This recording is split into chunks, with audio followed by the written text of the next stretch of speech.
The Around the NFL podcast would be a good fit for Chip Kelly's offense. Welcome back to another edition of the Around the NFL podcast. My name is Dan Hanzus, and I am joined by a room filled with heroes, Marc Sessler, Chris Wesseling, and Gregg Rosenthal. What is up, boys? Hey, Dan.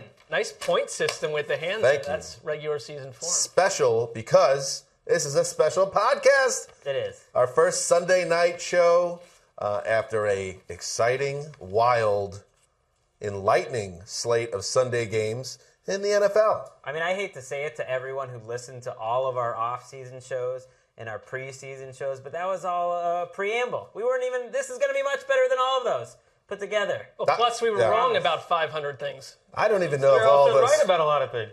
I don't even know if all of us were sober for most of the preseason shows, but right now, you could bring a police officer in here, 0-0 BAC. Are you sure?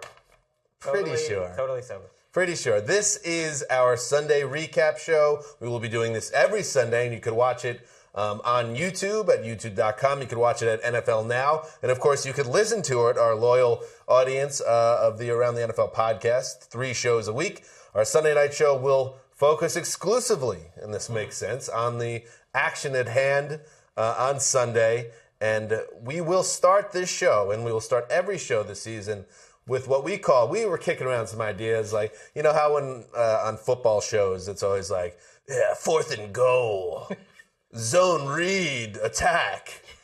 And it's really just 4 opinions. Hurry up offense. Hurry up offense. Quick answers. With Jaws and Speedo. It's like, no, this will be... Speedo? Red Zone. Oh, wait. Yeah. Speedo's underrated. This will be 4 big takeaways. A nice bit of synergy, Greg, of course. I thought it's weird that Mark's going to get 2 and Dan's not getting any. But that was Wait, what? a strange decision. I'm out of here, especially in light of other events today. But listen, I wasn't invited on Damashek's couch show in NFL Now. On there. Not happy about it? I think you don't realize that we would happily allow you to do that. I'm just saying, the old Zeuser who lives life with a chip on his shoulder as big as Steve Smith, it got bigger. But it's not about me. This is about the NFL and the Around the NFL podcast. And we're going to start with 4 big takeaways from Sunday before digging into each game. So let's start it off with Mark, your big takeaway.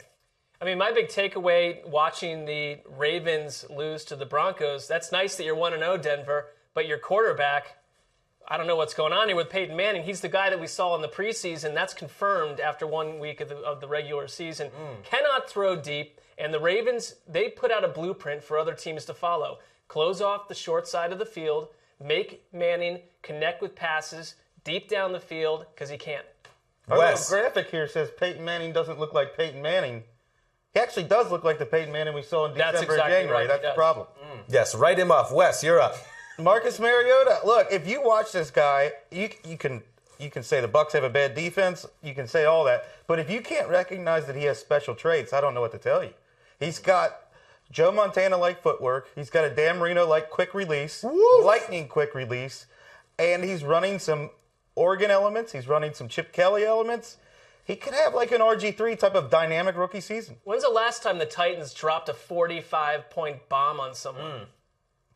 It's been a long time. I mean, we didn't even respect this team a year ago on any level. Before, how much can change with before Eddie George was a master thespian.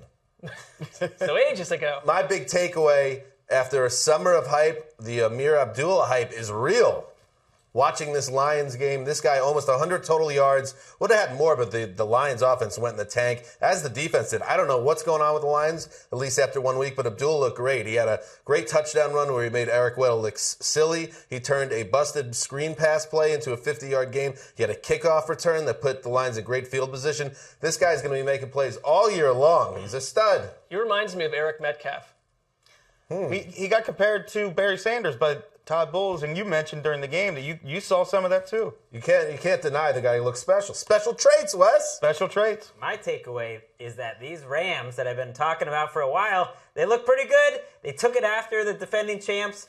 I'm not saying they're going to win the NFC West or something, but the Seahawks have to go to Green Bay next week, and I think St. Louis showed some things in this game without their top 2 running backs, without their starting wide receiver, that they could score some points on offense. Nick Foles had a nice game, and the defense is just beautiful. Aaron Donald, best player on the field. Are you saying the Rams are going to win the NFC West? No, I'm sticking with them as my wild card team. I only said that because you said that directly, that you did not. You do seem sold that play caller Frank Segnetti is a major upgrade on Brian He had a good game. They lost 3 fumbles. We'll get into it later. 4 big takeaways. No discourse. But why don't we use that as a nice transition point to jump into the games? And why not start in St. Louis, where Marshawn Lynch was stuffed on a 4th-and-1 carry in overtime, the result of which a walk-off win for the Rams, 34-31, in what might be the Rams' final home opener in St. Louis. Greg, I know, emotional game for you, of course. But, Greg, I will say this, and I will give you credit. Listen, you're a very controversial guy right now. You killed the hero picks. I did not kill you. Everyone on Twitter that's reached out to Greg, I understand your feeling. But let's push that aside. You called this about the Rams. You knew they were going to take care of business against the back-to-back defending conference champs. The crazy thing is how many things in the game went against them. They lost 3 fumbles. They were up 11 points, and then Seahawks came back. Isaiah Peed lost a key fumble. At that point, I thought they're going to blow it. They fall down 7 points. Nick Foles gets the ball with under 5 minutes to go. He marches him down the field. It was a nightmare day for Pete Carroll and John Schneider. Not only did they give up the late touchdown, they're going to get questioned because they gave the ball to Marshawn Lynch this time on 4th-and-1. He gets stuffed. The guy that replaced Cam Chancellor in the starting lineup, Deion Bailey, free safety, he's the one that gives up the long touchdown to tie the game at the end of regulation. So that's, Cam Chancellor's agents out there just saying, we're making money, baby. How about a little bit of irony? The last 2 Seattle games, Carroll gets killed for not running with Marshawn Lynch with the game on the line. 1 game later, albeit months and months after that, they lose because they give it to Marshawn Lynch. How about don't get into a 4th-and-1 situation if you're Seattle? Right, you're down 3 points at that point. How gutsy would it have been if Darryl Bevell called a slant to Ricardo Lockett? That would have been unbelievable. What if Malcolm Butler intercepted it? That would have been even cooler. Who would have thought that a team with Nick Foles, Benny Cunningham, and your leading receiver Stedman Bailey would take down the Seahawks? Well, you got a star like Tavon Austin. And I saw Roto-World actually was forced to acknowledge him. I think they will now. He had a nice rushing touchdown. Foles also missed him for what could have been a long score. I blame this a little bit on Russell Wilson, and he had terrible protection throughout the game. He was hit like crazy, especially early. But sometimes he gets a little frantic and wants to run early. In a play no one's going to talk about is on 3rd-and-3, right before the 4th-and-1. He goes back in the pocket. He doesn't really face any pressure. He makes the decision to run. He only gets 2 yards to set up that 4th down. And that was one of those plays where he trusts his instincts to run the ball instead of just waiting for someone to get open and throwing it, and it backfired. And I think that happened a few times. Hot take coming off of this loss. I think the Seahawks are actually stronger than they were last year. Cam Chancellor will be back. Tyler Lockett is a legitimate weapon. Jimmy Graham is the red zone guy they needed. Frank Clark, their 2nd-round pick, is a playmaker.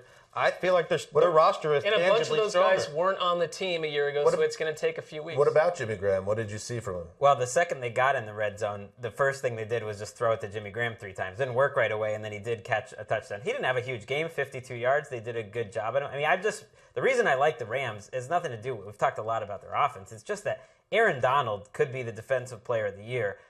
If he was that good as a rookie, he had one of the most dominant defensive J.J. Watt type of games that you'll ever see today. 3 tackles for loss, a couple sacks, 8 tackles. He did everything. And then you have Robert Quinn right next to him. That's as good a twosome as there is in the NFL. How about Fred Jackson? Did he have a huge role in the game plan like Pete Carroll said? Yeah, I don't know why Pete Carroll said that, because he didn't at all. Thomas Rawls had more carries, I think, than Fred Jackson. So does this change your opinion on either team? No, I like this. The Rams, you predicted this playoff type of team. This is the 3rd time in 4 years they beat them at home, so they got to do more than just that. Good for Jeff Fisher, who, let's be honest, is really just biding his time until he gets to L.A. and can, move full time back into his Venice cottage right near Wes's place. To maybe go to the playoffs and have a winning season. Fish and I will be hanging out. We'll be at the Whaler. This is the game of the day, though. You got punt returns for touchdowns from both teams, Austin and Lockett. You got a little bit of everything. You got 18 points in 8 minutes at one point from Seattle in the 4th quarter.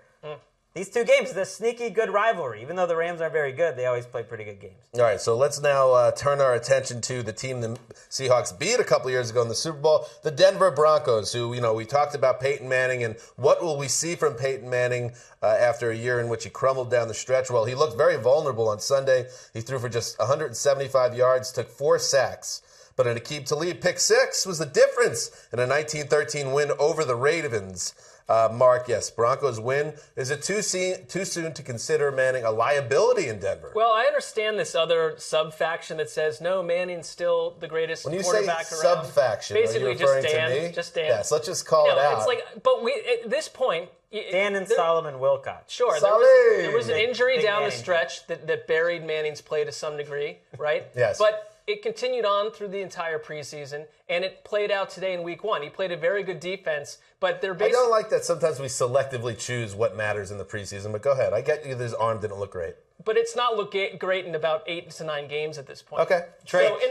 Traits, that's what matters. Honestly, it's not who Manning was 5 years ago. He cannot throw the ball. And when they're forcing him to get guys open deep, this is a yards after the catch type offense with your receivers. But he's missing guys short. He's throwing worm burners. He was throwing at people's feet. There's something going on with Peyton Manning. They didn't He's score an 39 years offensive touchdown. old. I mean, that is... Neither did the Ravens. They didn't get to the red zone until late in the game. This is Peyton Manning, who routinely puts up monster stats. Just 2 years ago, put up 7 touchdowns in the 460 yards and 7 touchdowns. He's not the same guy. Speaking of burying, Greg buried Sully Wilcox in that argument. What are you talking about? Oh, you're referring to the television debut of Gregg Rosenthal. Peyton Manning looks like the January Peyton Manning. He looks like the same guy. And honestly, behind that offensive line, he looked like he couldn't escape pressure at all. And the problem is they want to run the ball. They ran for 2.8 yards per carry today. No one looks special as a running back. And that's a scheme where you think you plug someone in, they're going to have a 1,000-yard season. It didn't happen. All the C.J. Anderson fantasy fans are like, no, this can't be happening. I went against my better judgment, and now I'm getting banged. Yeah, I mean, Ronnie Hillman got more yards than Anderson even in this game. When it came all in that long 17-play drive. You mentioned the run after catch. That's how their offense is set up. Demaryius Thomas isn't going to have that great of a year if like the Ravens are stacking the box on him. What you said about the line, though, and that he can't escape protection, I think hits on the big problem. You know, he was sacked 4 times in this game. That's more than he ever was in any game last year. They also said that in the last preseason game he played, where he was sacked 3 times, which was more than any game last year. So they can't really protect him. It's a new offensive line, and they're not, run blocking well either. That's a lot of problems heaped on him. Now the offensive line's not helping him out. Couple things on the Ravens side. First of all, huge news. Terrell Suggs out for the year. He tore his Achilles tendon in the second half. He had a partially torn Achilles tendon a couple years ago that he came back from. This is on the other leg, and this time he's done. So that is a crushing blow to a defense. He's really the backbone of their defense at this stage. They also don't have Haloti Ngata anymore, so this is a different Baltimore defense. Yeah, I mean, they looked sensational today. Honestly, the Ravens, it seems like every year we want to sort of say, well, maybe this defense is not what we expect from Baltimore, but they absolutely controlled the line of scrimmage, beat up Denver. But you lose Suggs. He had 12 sacks last year. He's had double-digit sacks in 3 of the past 4 seasons. I know he's 32 and he's not getting any younger, but that's a big loss for that team. Oh, that's massive. You said in your write-up that Brandon Williams basically wrecked the Broncos offensive line. Great. John Harbaugh said this offseason that Brandon Williams is the best nose tackle in football. Part of that, though, is because Suggs is drawing attention, and Doomerville and Upshaw. But really, I mean, they have the parts, though, but to lose Suggs takes They got Jimmy Smith back, which is a huge addition, and he looked great today. He had a pick 6 in the game, too. But Suggs, that's not a guy you can replace. That's out there every down. That's a great run stopper. That's a very difficult. I think the bigger concern, even than losing Suggs, is that their offense doesn't have playmakers. Yep. What about Steve Smith, your boy? He's old. He should have caught that, by the way. He should not have caught that. He should have caught that after the game. Have you ever tried to catch a pass that was slightly tipped 6 inches from your face? Let me just say, Steve Smith said after the game it was not tipped, and then he had He said himself it wasn't tipped. Well, he's wrong. He was He said, I'm a number 1 receiver, and that's a number 1 play, and I've got to make that. Ultimately, the way I feel is that it's on me. That falls in my hands. I have to be better. If Steve says I'll take his word for it. Right in front of him, he could have stole that game, and he didn't. But the problem is that it is all on Steve Smith, and they don't have anyone else around him. When Crockett Gilmore is making your biggest plays, you lack talent in the running game. I blame Flacco a little bit for the throw on the next play that was intercepted to end the game. I mean, they had a chance to win that game. If Flacco lays that out there a little bit more, I think the Ravens win that game. It's amazing. What year was this game played in? 173 total yards to 219. Everyone that says that football was so great in the 1970s, you could have 16 weeks worth of this. The final note is that Denver's defense is supreme. I mean, it looks fantastic. Very well. All right, moving on. Okay, speaking of fantastic defense, Let's go to Western New York, where Rex Ryan came up with an aggressive, effective game plan to rein in Andrew Luck and the Colts offense. 27-14, Bills win in Orchard Park. And Wes, it wasn't even that close. The Bills could not have asked for a better start to the Rex era. It was a convincing victory, and not surprising to me because that's how the Bills defense plays in that stadium. They swarm to the ball. And if you watched Andrew Luck today for the first time ever, you would not have thought he was a good quarterback. Wow. It was a very, how did they do it? What did he do? Inaccurate, or was it all the Take us I through wasn't impressed with his arm today. It wasn't, and his receivers weren't really fighting for balls. They didn't do anything after the catch. Rex Ryan was dialing up blitzes that had the Colts confused. Anytime Luck started to move the offense, an offensive lineman would commit a holding penalty and set him back. It was just they were behind the 8 ball all day today. We should stop the show right now. I mean, this is big news. Chris Wesseling says something negative about Andrew Luck. I've never heard that in my life. It was not a good performance. What about with Frank Gore, though? Because I know he left with cramps or whatever it was late in the game, but 31 yards. Andre Johnson's giving you 24 yards through the air.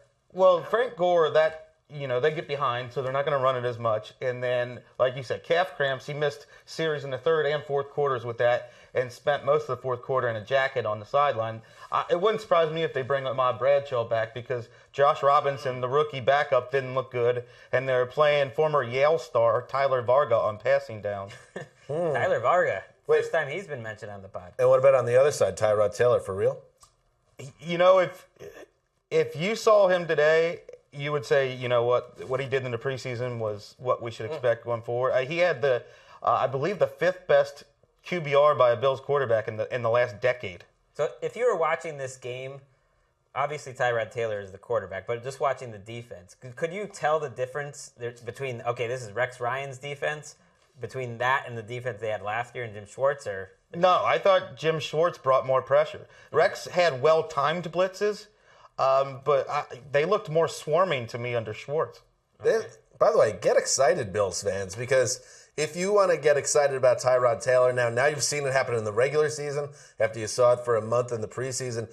If he plays well, they're a playoff team probably. The team I saw today has to be considered a contender. And Tyrod Taylor, it's not just that he's athletic and can escape pressure. He was accurate. He was poised. He was in command.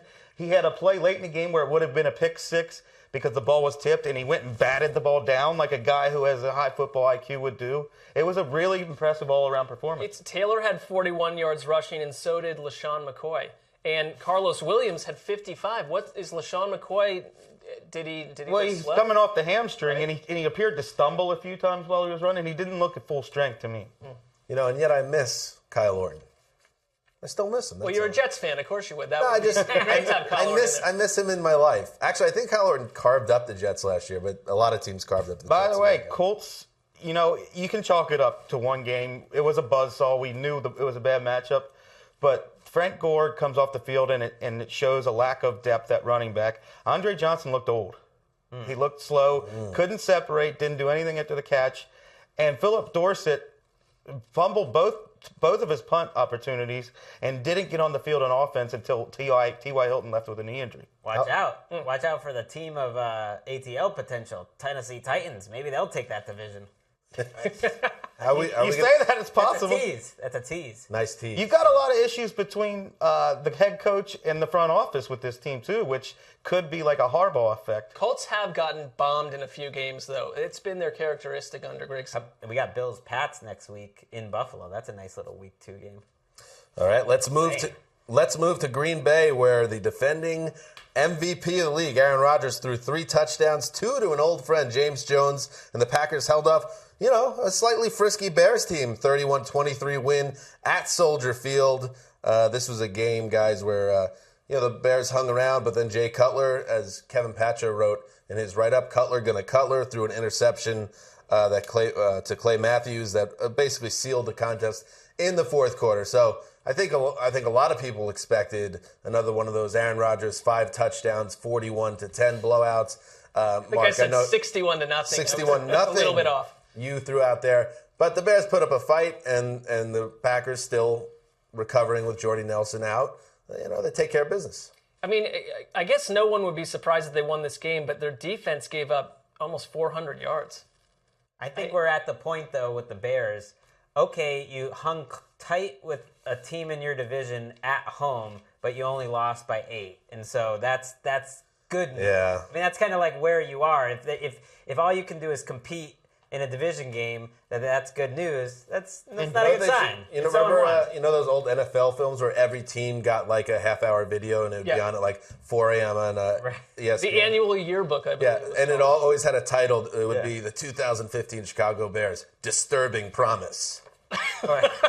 And for tried. you can say the Bears hung tight. The quarterback had a QBR under 30. And everyone keeps saying, don't write Jay Cutler off, give him a chance. He's still Jay Cutler. They did outgain the Packers, though. I mean, you would have never guessed that they would have 400 yards. That the Packers, I'm shocked that the Packers offense had any trouble with the Bears defense, and they did. Well, Vic Fangio is a great coordinator. I mean, maybe he can make chicken feet out of chicken whatever. So you give us John Fox outfit Chicken 5 to 7 years. whatever. That's how it goes. You know who has a great life out of nowhere now? James Jones. Yeah. He goes from football purgatory to now, let's be honest, he stays healthy. He's almost now a lock now for 10 to 12 touchdowns. Clearly shows he can still play and has chemistry. Welcome back to relevance, James Jones. That's a Patriots move. Bring back your former players that can't make it anywhere else. They come plug back in. They have a great season. They make a ton of money. Well, the Giants are cool. They have Dwayne Harris and what is their other? Jeremy Davis, Preston Parker. Yeah, they're cool. Who would need James Jones? All right, let's get Wes's heart aflutter now and talk about Marcus Mariota, who threw 4 touchdown passes and just 3 incompletions. What, am I reading that right, Greg? That's correct. Okay. Easily upstaging number 1 overall pick, Jameis Winston, and the Titans' 42-14 win over the Bucs in Tampa. Greg, we'll get to you, Wes. Your heart is aflutter. That's a fair statement. You're a boy on prom night. I night feel of like promise. why even start? I didn't go to prom. You're going to prom with someone named Marcus. Yes, Greg.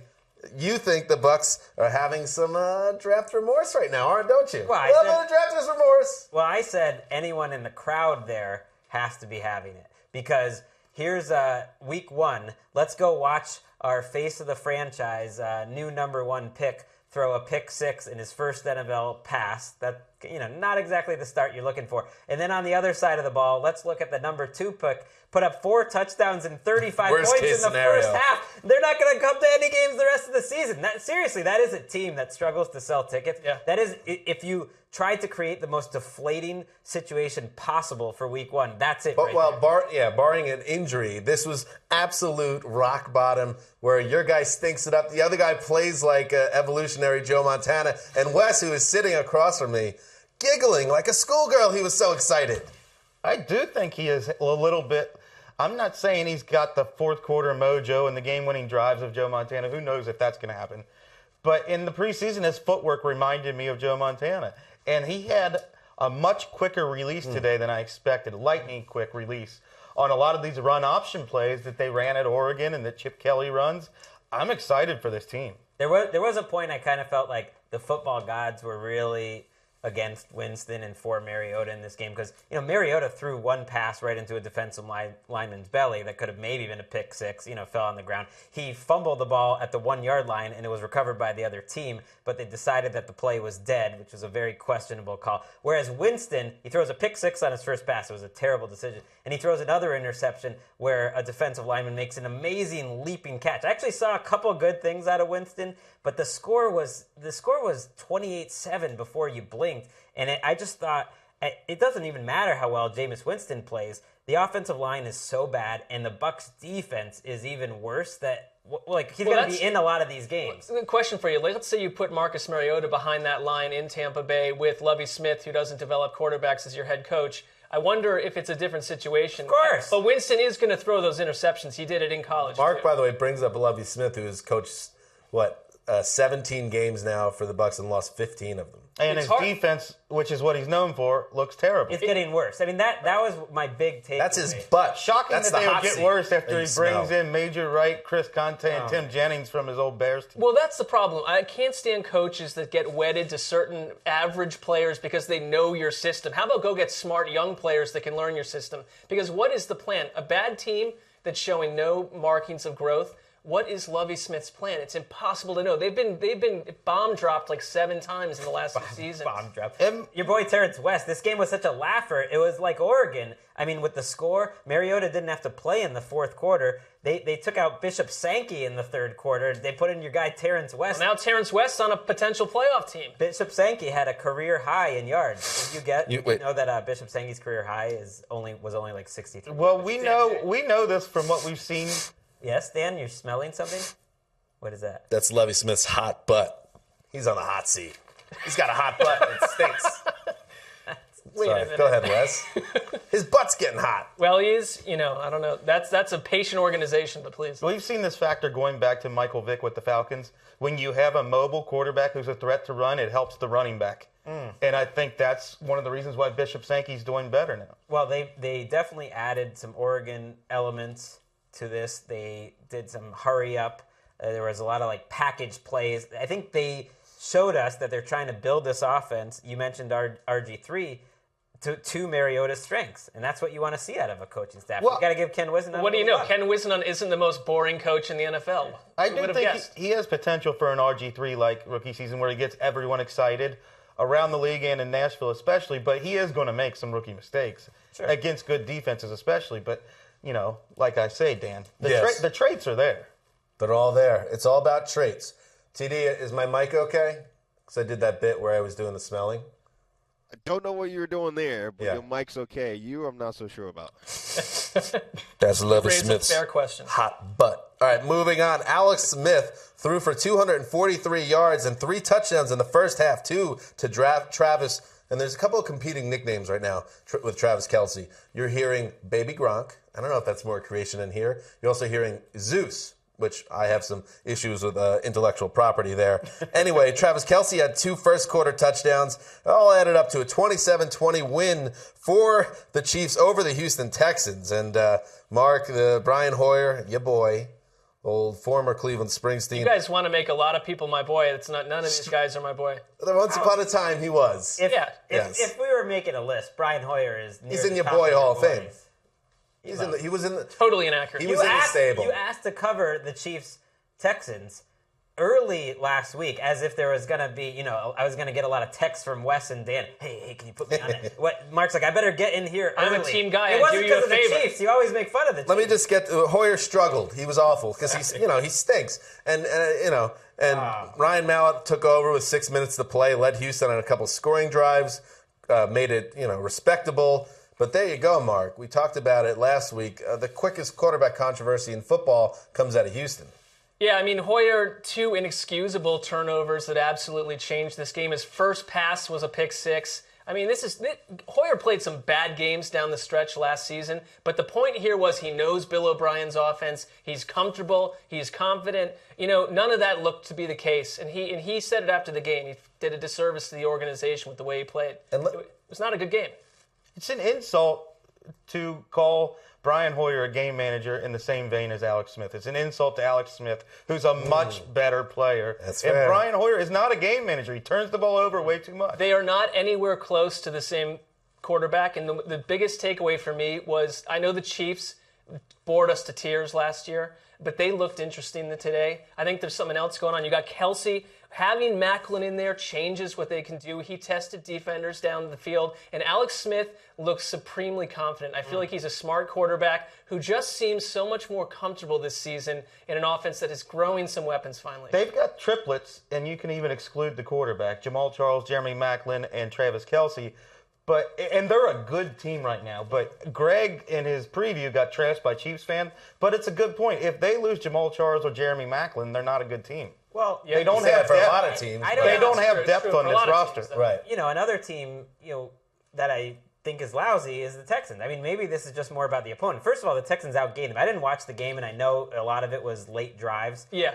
But the Texans outgained them by 60 yards. And I know they have J.J. Watt, but there's just nothing about this Texans team that's special at all. There's nothing to think that it would be surprising if they win 5 or 6 games. J.J. Watt had 6 tackles for loss. Yeah, but the problem is the whole team had 7, though. We've come to expect that from J.J. Watt, but it's football where one player, especially a defensive player, is only going to make that much of a difference. And the one thing, yes, J.J. Watt was disruptive as always, but then go watch what Kelsey did to this secondary and how much space there was between him and defenders. They just ate Houston up. I mean, Houston had no solution for Who starts for the Texans at quarterback next week? I think Malik came in, and it was a little bit of a strange situation, but 10 points in 2 drives. I think both guys are going to continue to rotate over and over. You got to go with Malik next week. It's crazy. You do that whole training camp thing. You decide on it. Is crazy. Maybe it's only 6 or 8 games that he says, but then it happens. Well, that's the first indication that you don't have a quarterback, though, when you're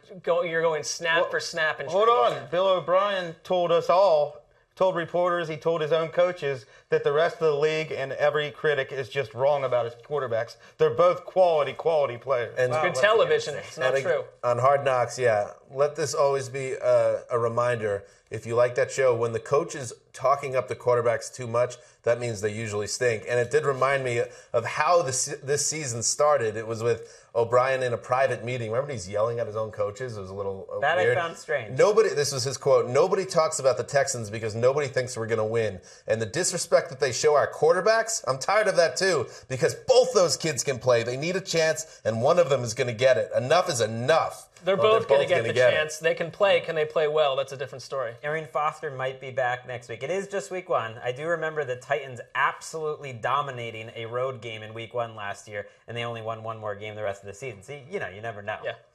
Mark, are you ready to talk about the Pain Bowl? What's that? Well, it is the New York Jets, the number 2 team on the old Zeusers Pain rankings, against the Cleveland Browns. It says Pain Bowl right here on his little. Sure, bring it on. And by the way, Mark, you could real happy for you. You can pretend you're not a Browns fan, but they exist. You can't pretend like you don't even know who the Browns are. That's like a weird I said, thing. I will watch their game probably Wednesday, Thursday when I get around to it. They're not at the top of my list. And I was getting a lot of tweets about this. No, Mark did not. It doesn't appear that Mark watched this game that we're about to talk about. Even when Johnny Manziel came in and made a really nice play, Mark wasn't peeking around. He was clearly. I was looking at Mark's face, though. I could read the body language and the face language. He was punishing yourself essentially because I know you wanted to check in, but you didn't. I don't wish them ill will. I felt bad for any team that loses their starting quarterback 8 minutes into the season. I mean, where do you go from let's there? Let's get into it. Yes, the Jets got 2 touchdown passes from Ryan Fitzpatrick, and Chris Ivory ran for 2 scores. And the New York Football Jets with Fireman Ed back at the Meadowlands, Greg, get excited. Took care of business, 31-10 win over the Browns. Josh McCown, in one of the Brownsiest moments ever, attempts to scramble for a touchdown at the end of a long drive, gets clobbered on a John Elway helicopter type scenario, fumbles the ball, loses the fumble, and loses his marbles, gets concussed on the play, out of the game. Oh my gosh. In comes Johnny Manziel. That's like the anti-John Elway moment. Oh my God, that was unbelievable.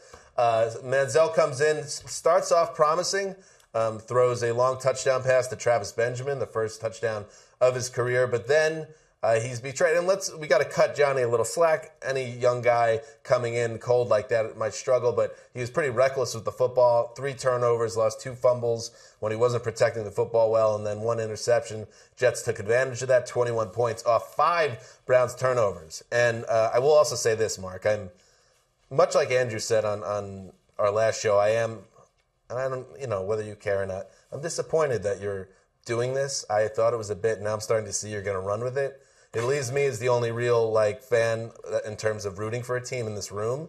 Because what does that even mean? Greg pretty much checked out on the Patriots. Oh, wow. I like football too much that I like all the teams. Relax. Yeah, I like the Patriots. I applaud I love you. the Patriots. It's not a movement. And you're in a scenario now where Wes is patting you on the back, thanking you or congratulating Dan, Mark. Why do you see me as evil, though? No, I'm not. I'm just saying, you've now put yourself in a position where you and Wes are conspiring about quitting your boyhood teams. You have effectively made this about you. No, but it's very much about you. It really is just about wanting to take a little bit of a break from the roller coaster, and I think that's fair. I've been following for 30 years. Again, I don't wish them ill. Well, I wouldn't think you would. Let's be honest. He picked the perfect week to skip. The quarterback getting knocked out in week 1 on a spinning play where he would have scored a touchdown. That's about the most depressing thing that you can possibly come up with. Yeah, the point I was trying to make was, in spite of my issues with you doing this, because it feels real now, you're picking a good year.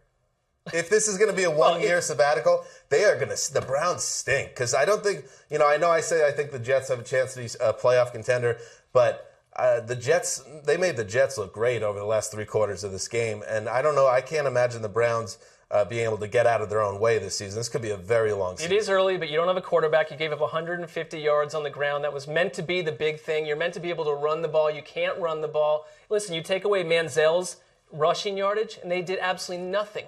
So what was the point? What are you at this point? So I challenge them to go turn it around. But I'll say this. We don't know if Josh McCown will even be ready for week 2, but like Mike Patton also has a job to try to keep. But what is the point of playing Josh McCown? This is at best probably a 5-win team. Why pay the 38? Well, that means Manziel will play. If they're going to play the first-round pick and see what happens. What do you have to lose? He will play. But they're going to be 3-8 at some point. Manziel will play. Austin Davis will play. Probably they'll sign Thad Lewis again. He'll play. Dan Hanzus might get in there for a couple snaps. Well, it's a bad sign when your 2 leading rushers are Johnny Manziel and Josh McCown, the guy who was knocked out on the first drive of the game or whatever. Well, where was this offensive line? One positive, though. Josh McCown, the only starting quarterback today to finish with a perfect QBR. I really don't understand QBR. How did he get a QBR if he was 6 yards per attempt and he fumbled the ball? What am I missing? That's a good question. The Jets did not play well early in this game, and if the Browns could get out of their own way, they could have been going into the halftime up 2 touchdowns. Right. That's what bad teams do. Could we just be overreacting to the score here? Did the Browns and the Jets looked like even teams for most of this game, and they had even total yards? They were. You know what I mean? The Browns with 2 minutes to play were up 10-7, and the final score was 31-10. So they just got badly outplayed and outcoached in the second half. You can't turn the ball over 5 times. If you're a Browns fan, don't you want to see this play? Let's roll it, TD. If you're watching on YouTube, here's a nice breakdown of Johnny Manziel's touchdown to Travis Benjamin.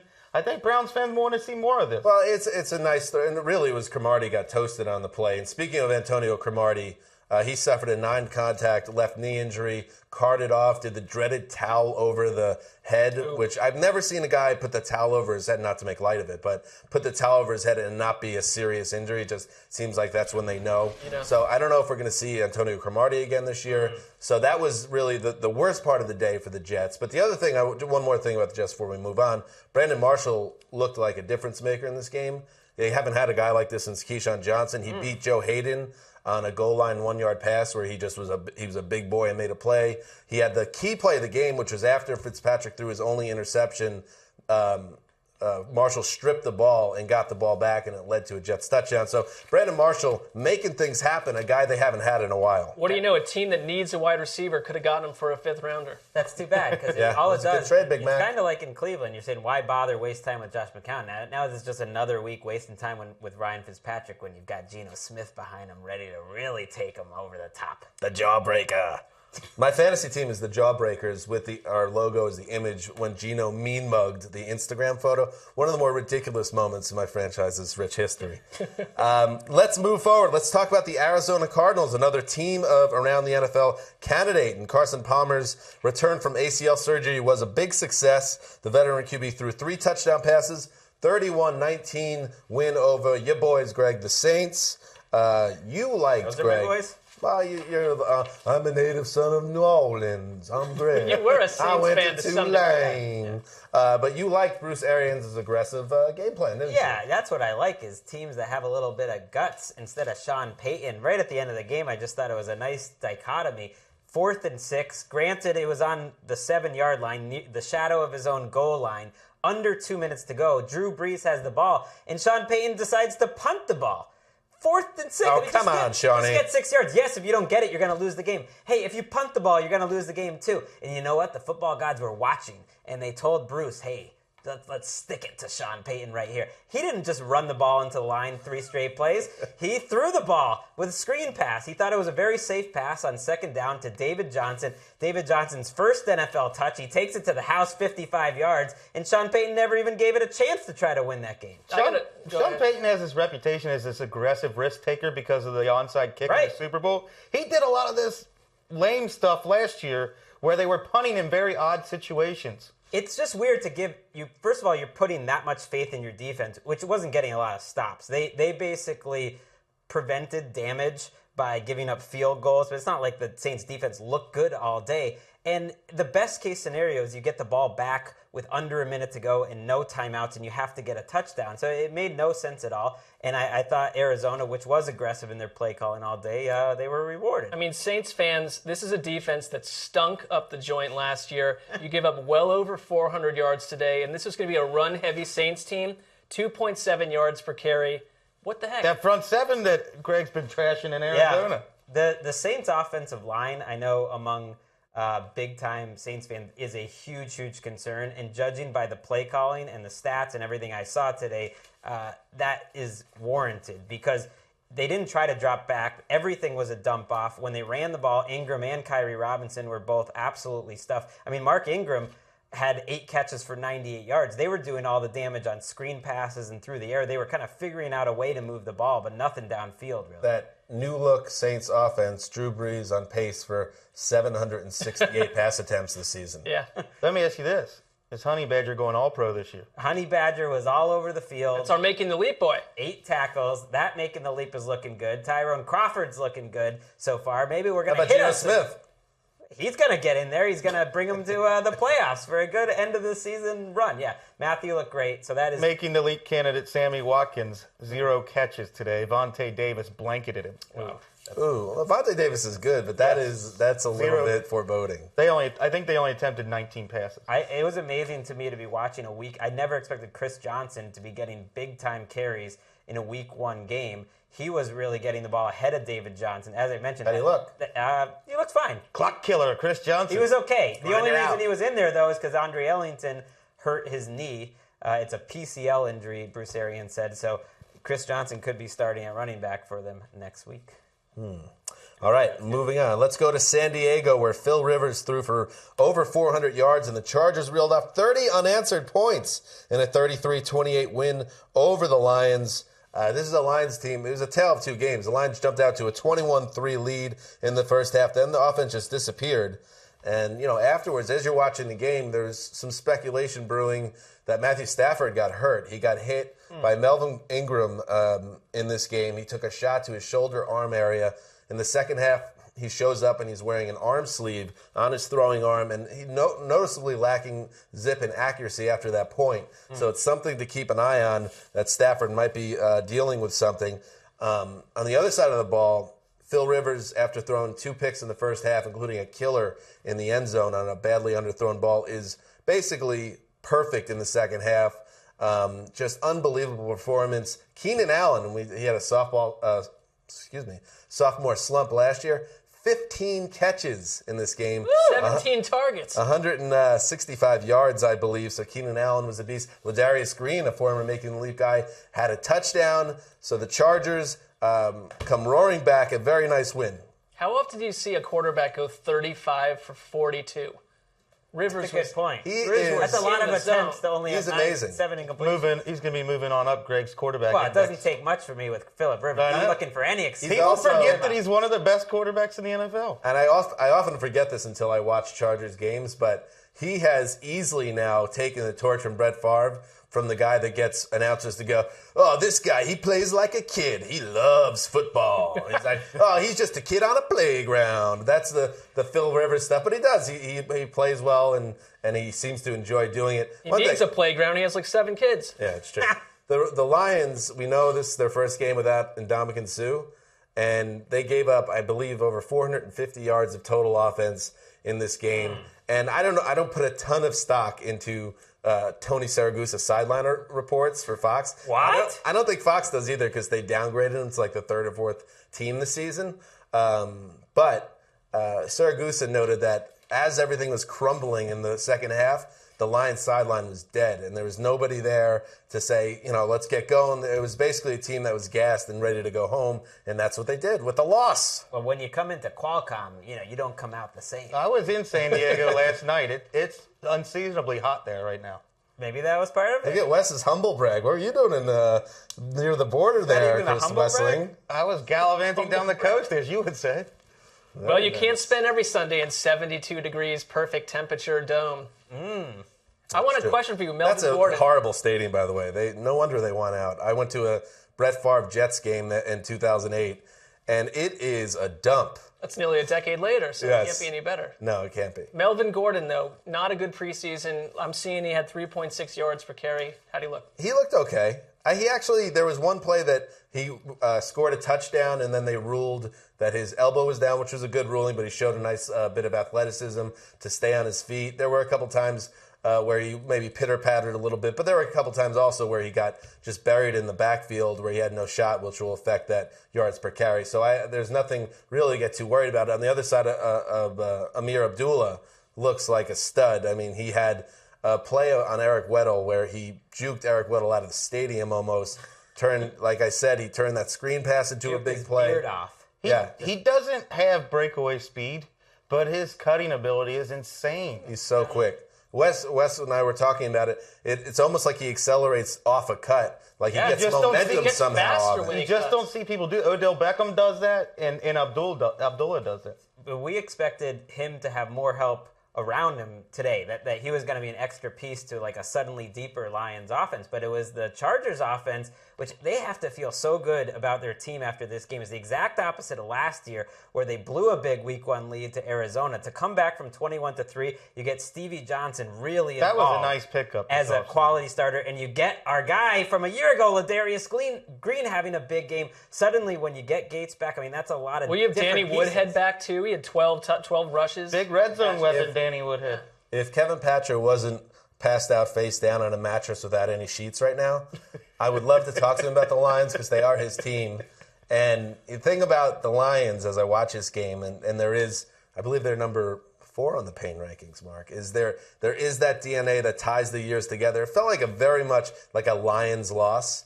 And I know we talked very positively about this team, and who knows, they could go back to Ford Field and kick someone's ass, and then everyone's excited again. But this was very Lions, and it made you think, is this team ever going to make the leap? Well, they could definitely still go 11-5 and eke into the playoffs. But Patcher's the first person, because he's been bit hard, he's the first person that will tell you that there are weaknesses with Matthew Stafford's inconsistency, and they're only going to go as far as him. And Calvin Johnson, by the way, 2 catches today.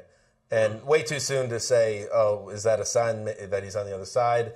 And who knows with Stafford, but he was not a part of this attack. I mean, they were trying to come back in the game, and at one point Stafford tried to force a pass in, and he was covered well on the play, and they just couldn't get him the ball. I'd like to see who was covering him. Well, I guess that whole secondary is pretty good, but you got Flowers, you got Verrett. Maybe I read somewhere it was bracket coverage.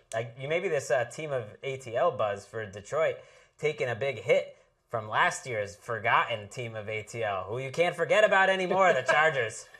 Listen, no, they're forgotten. I don't understand. By the way, we all love Phil Rivers. Why do we S on them as being the team of ATL? That was a nice little team.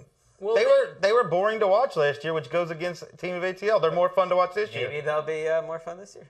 All right, let's move on now. Listen, they're not all gems. There are a lot of good games to watch. Greg will argue that they're all special flowers. In their own way. Delicate. Going into a that, gentle sprinkle of water, and they'll bloom into beauties. But it makes sense of this Panthers-Jaguars game, a 29 Panthers win over the Jags in a game where, of course, Cam Newton wasn't going to light it up. I don't think we're going to see him light it up much at all this year. And Blake Bortles, meanwhile, lived in the Gabbard zone, which whenever you're talking about a Jaguars quarterback, you do not want to be in the Gabbard zone. True. So that's under 6 yards per attempt, 5, by the way. 5 is really deep into the Gabbard. Oh, I thought it was 5. We moved it up. I think it's under 6. In the 5 to 6 range is Gabbard. Yeah, under 5. I think he was 4.5. Then so was Cam Newton. Yeah, so was Peyton Manning. So I will. Let's talk because we were in love with Chris Wesseling with Blake Bortles' potential last preseason. We thought he's making some strides potentially. Too soon to worry that he's again in a horrible situation, and it could be setting back his career. Well, I think you have valid reasons for concern. I didn't see this game, but I can see that he made mistakes, some big mistakes. He had a pick 6, and I believe he's had the most pick 6 in the NFL since he entered the league. Allen Robinson also had a huge drop. There were a lot of drops in this game from both teams. I mean, Cam Newton, as you mentioned, he had pretty bad stats. I mean, the Panthers' offense didn't make anyone think that they're going to be okay based on this performance. But to me, it's a very disappointing moment for the Jaguars to end up losing by 2 scores at home on a day when, the Panthers couldn't really run the ball. Luke Kuechly got concussed. Right. A lot of things were in their favor to get a win to start the season, and they weren't wildly competitive. The shared DNA that would trouble me is Blake Bortles' 5 sacks. That's one reason last year. You can blame it all on Blake Bortles, but when you're getting your butt kicked game after game, you're getting hit nonstop, you cannot progress and become the quarterback they want you to be.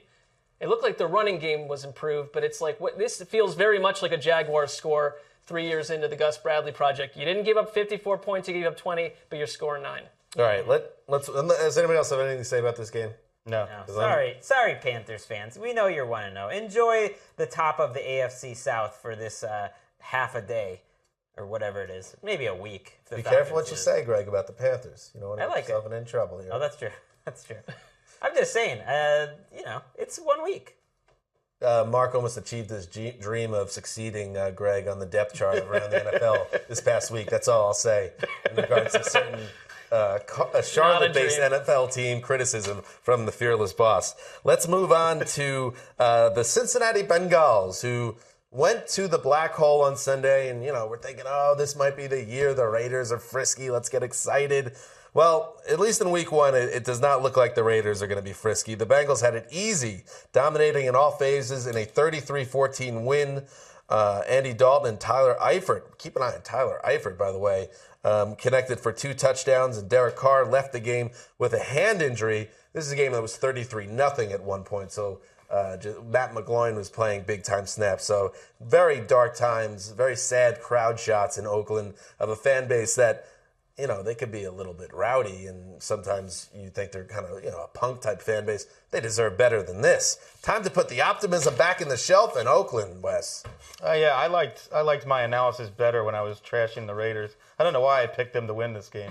It was a bad idea. That was totally anti-Bengals sentiment.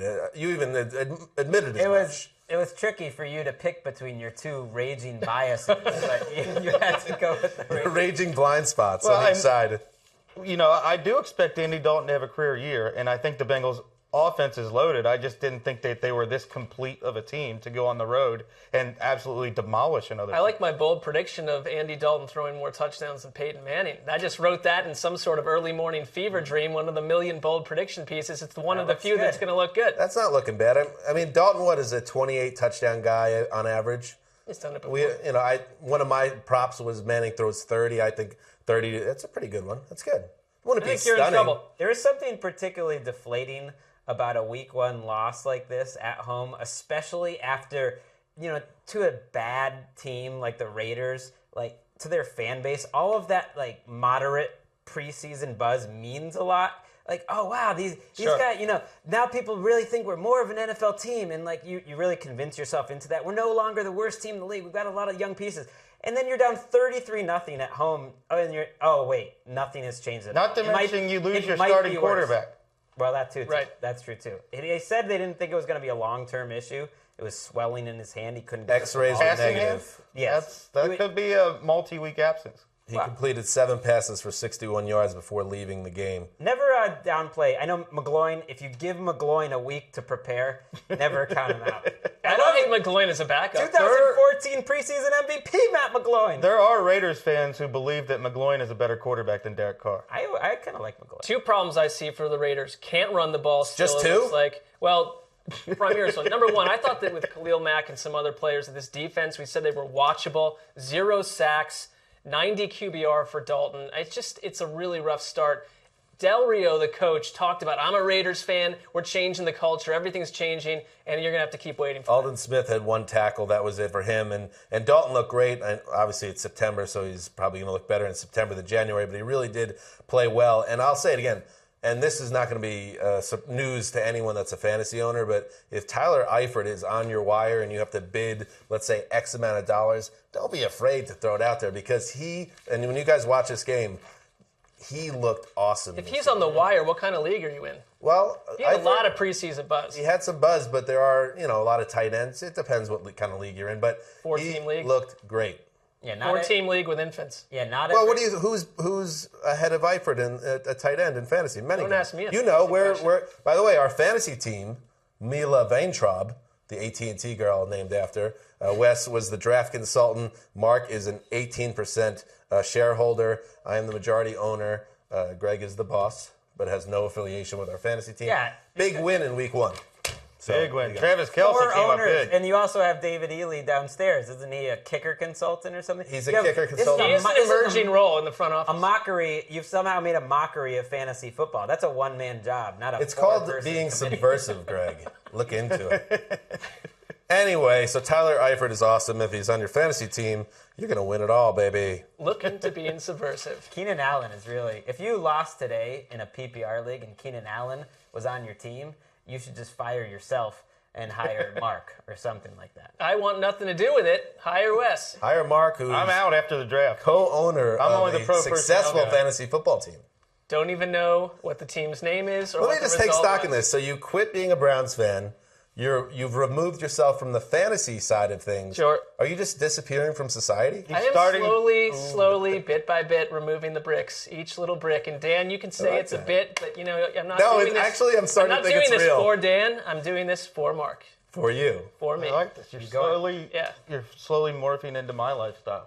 Mark, now Well, the second person to ever go third person on this podcast, following in Dan's Yeah. footsteps. I like Listen, one day, Mark, you could be like Wes, too. Yes. That would be noble. Wes is a wonderful fellow. All right, moving on. The Miami Dolphins' much-hyped offense didn't look very swimming. Does that make sense? Well, things Dolphins didn't go swim. swimming. I think it didn't go swimmingly. yet. Swimmingly on Sunday, but a punt return score from Jarvis Landry was enough to secure a 17-10 win over the Redskins in D.C. Wes, what did you see from the QB positions on both sides? Ryan Tannehill missed some throws, quite a few throws. He didn't play as well as his stat line would show. Like you said, they basically won because Jarvis Landry had a great punt return. Kirk Cousins moved the ball a little bit. He had a couple interceptions. I don't think that the Redskins are thinking about a quarterback change. It hurt that they lost Deshaun Jackson to a Amazing you have to hamstring say that. injury early. I think on the first drive, Deshaun Jackson left. Bad that one, or what are they thinking about it? About what? D-Jax's injury. Oh, he didn't. He return didn't. the He game. was immediately ruled out, so I would imagine he might miss a week or two. Oof. How about the fact that the Dolphins won a game, they only had 256 yards of total offense. I'm surprised by the Almost performance. half of it to Jordan Cameron. I'm surprised about the performance of the Redskins defense. They were pretty good. Get rid of Jim Haslett, maybe they're going to be better. Yeah, I think they went out and rebuilt their defensive front and shut down Lamar Miller totally in the first half.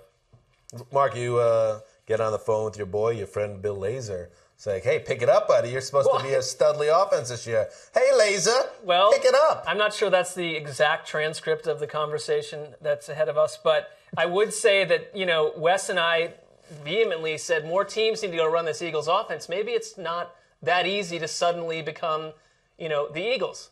Well, Maybe Ryan Tannehill just missed too many throws. Maybe RG3 didn't do a good enough job as the scout team safety over the weekend. TD, Maybe it was his fault. TD, I know you're busy back there, but is it too much to get some damn laser sound effects? Lasers from Bill Laser. I am pretty busy back here, Dan. How you doing? A damn laser drop? Is that asking too much? TD is a little bit too busy back here, but for your sake. That'll There you do. go. That's good. Thank you, bud.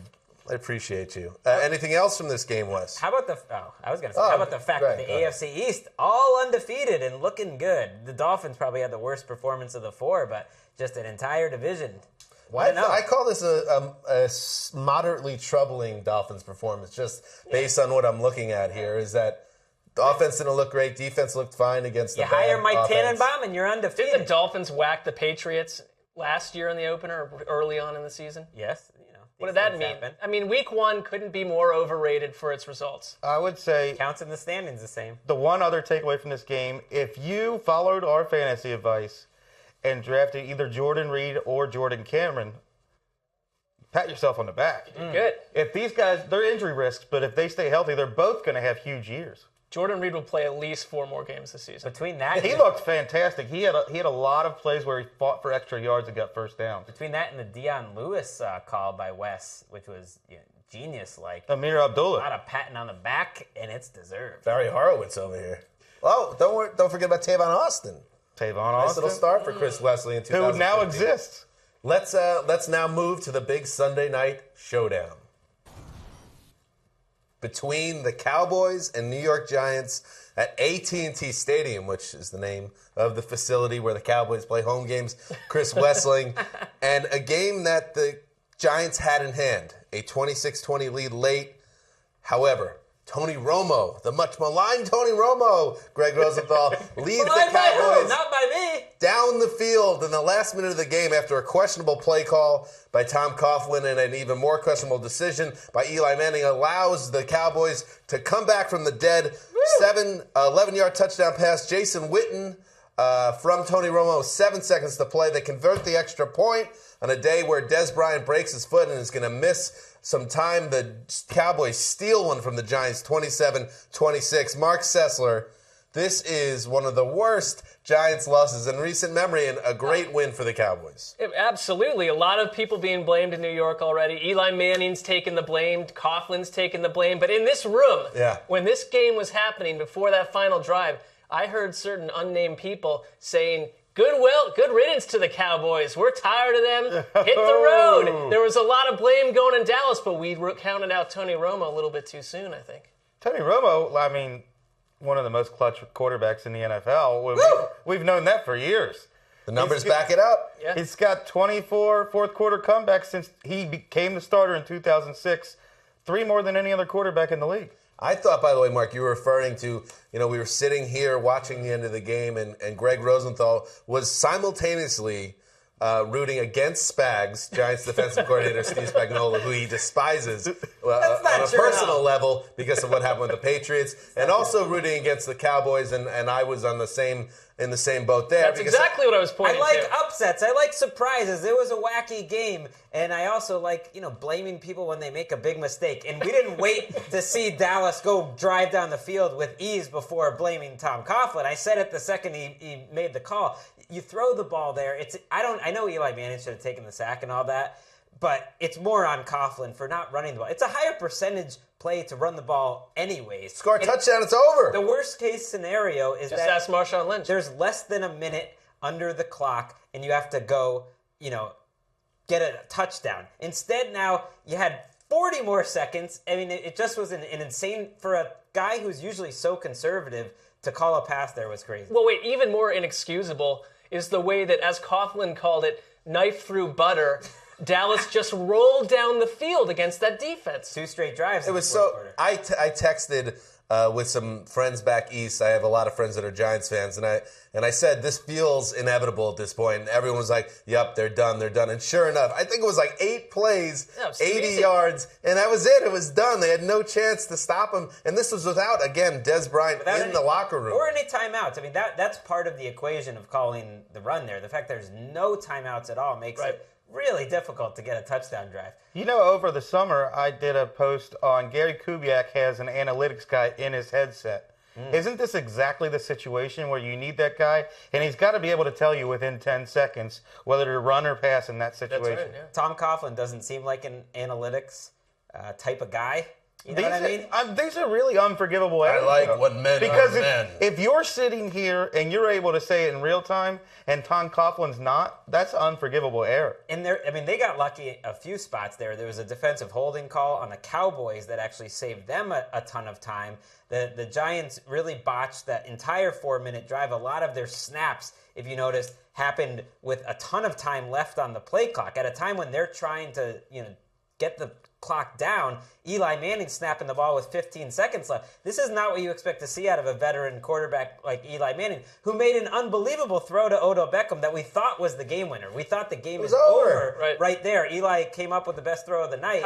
Doesn't matter. I mean, in this game, too, Eli Manning... By the way, look how excited Greg is. Greg loves when Eli and the Giants have to eat it. What are you because talking on about? some level, it gives him a sense of closure about what happened in 42 and then again in 46. He's gotten another Super Bowl Can you make up your mind what you're mocking me for being happy about? You were just saying I was happy about the Giants. Yeah, but you were throwing stories. blame all over the place. But 6 players had more receiving yards than Odell Beckham. He was targeted less in this game than he has since, I think, week 3 of last season. Come on, Eli Manning. It's your best player. Well, He also might have been concussed on the first catch of the He game. came right back out. And I think he saw what kind of coverage. I heard them talking about it after the game, that he was getting hit at the line of scrimmage a lot in this game, and they're putting bracket coverage. They're going to make other Giants beat him. I'll tell you what, I grew up in New York. The Giants have had a lot of success over the years. 5 Super Bowl trips since '86, 4 wins. But I will say this about the Giants: when they lose a game, they have a real way about heartbreaking losses, and this one is right near the top. You had that January '03 playoff loss to the Niners, sticks out. The miracle of the Meadowlands with Deshaun. Put this one right in that. They know how to lose a high-profile game. Well said. Listen, the point is, you just hammered home the point. You we can't top that. You're a New York guy with all this New York knowledge. I'll tell you what, the Jets are 1-0 and the Giants 0-1, and the world is good. I mean, they went, like you said, knife through butter without Des Bryant on the field. That's what Coughlin said. And they're not going to have him for 4 to 6 more weeks. So there were some concerning signs for the Cowboys in this game that they were even in this position because they really looked like the better team, but the turnovers and the penalties all went against Dallas. Dez is crazy, by the way. We saw a raw feed inside this building of him greeting Cowboys players as they're coming off the field. He's only wearing what looks like some type of boxer briefs, and he's like slapping people hard and like shouting at them. And then finally, like a Cowboys team official approaches him gingerly and is like leads him back to the locker room. You got to put a boot on your leg now. By the way, you have a broken bone. You literally need surgery. Calm down, Dez, for once. One of the reasons this room didn't believe in the Cowboys was because if anything happened to Des Bryant, we thought this wasn't that good of a team. Not a lot of depth in that room. Now we'll see, because the matchups are going to get a lot harder than the Giants' defense, which might be about the easiest matchup you can have. Do you believe in Terrence Williams? To the Giants' defense credit, though, they came up with 3 or 4 huge plays in this game. That's right. That's fair. Little Cole Beasley. And all of it's washed away. Oh, WFAN tomorrow. Wait, a little fantasy advice? Wow. Terrence Williams available in 80% of NFL.com leagues. Read that from someone else. Look at you. Should we pick him up for our fantasy team? Is that what you're saying? That's up to you guys. He's your GM. Good job. I thought you were the fantasy outsider. I don't even believe that's the outsider's inside. Well, it was tweeted by Michael Fabiano, so go talk to him. I'm going to check out that tweet. Sure. Well, it's probably not true now. Correct. It's not true now. Everyone and their mothers picked up Terrence Is it Williams. bad? So by the TV time for this me to check podcast my comes phone out, and see if Fabiano really said Not if that? you watch NFL What is Greg now. doing? People do it all the time. Why not? Well, Greg, a little the segment's loose and ending fancy anyway. Well, free. can we find out if it's true? What are we No, trying to just- find out? Sessler's right. He's available 83% of the leagues. That seems wacky to me. It is a little. Pick him up. Wake up, Have a man. ball. by the time this Terrence podcast Williams. comes out, it'll be down to like 40%. It probably already is. Correction, guys. This podcast is already out as we're taping right now with NFL Now. Wow, that's weird. We're already. We're It's in the like weird, future. man. No, it's Time is a flat circle, TD. So that's a good start to Sunday Night Football, by the way, and a good start to another regular season, Week 1. Nice work, Mark. Your 6th opening season with the NFL. Congratulations. Well, same to you. Okay. So that was a nice move for me to throw it right back. Nice job, Dan. And to Wes and Greg for other things. We're celebrating. Weird. You know, these guys have been covering football. We were like back working in bizarre corporations, and you were like an ad guy in like New Jersey. So how about the experiences? Mark is getting those wild eyes, so that means it's time to go. This is Dan Hanzus signing off. We'll be back on Tuesday with another show, and then our Thursday night show. So this season's on now, so get excited, everybody. There he is, the quiet storm. He's getting loud, the mailman, the boss, TD, and everybody behind the glass. Till Tuesday.